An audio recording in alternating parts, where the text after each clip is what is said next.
ఒక ఆలయంలో 1000 స్తంభాలు ఉంటే ప్రతి స్తంభం ఒక స్టోరీ చెబితే నమ్మగలరా? ఇదే మీనాక్షి అమ్మన్ టెంపుల్. ఇది తమిళనాడులోని మదురైలో ఉంది.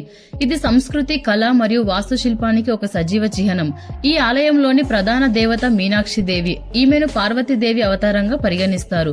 అమ్మవారి కళ్ళు చేప ఆకారంలో ఉంటాయి. అందుకే ఆమెను మీనాక్షి అని పిలుస్తారు. మిన్ అంటే చేప, ఆక్షి అంటే కళ్ళు. ఇక్కడ 2 ప్రధాన దేవతలకు పూజలు జరుగుతాయి. మీనాక్షి దేవి మరియు శివుని రూపమైన సుందరేశ్వరుడు. అంటే ఈ దేవాలయము శివపార్వతుల దివ్య కలయికకు అంకితం అని. ఈ ఆలయంలో 14 భారీ గోపురాలు ఉన్నాయి. వాటిపై వేల రంగురంగుల విగ్రహాలు ఉంటాయి.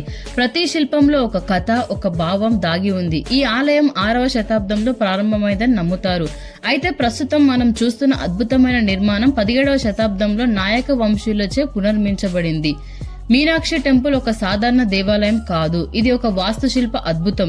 ఇక్కడ 1000 స్తంభాల మండపం ఉంది. ప్రతి సంవత్సరం ఇక్కడ మీనాక్షి తిరుకల్యాణం అనే బ్రహ్మాండమైన ఉత్సవం జరుగుతుంది.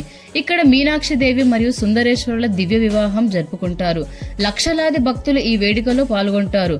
యునెస్కో దీనిని ఒక తాత్కాలిక ప్రపంచ వారసత్వ ప్రదేశంగా గుర్తించింది. ఎందుకంటే ఈ ఆలయం కేవలం ఒక మతపరమైన స్థలం కాదు, ద్రవిడ సంస్కృతి మరియు సనాతన సాంప్రదాయాల ఆత్మ.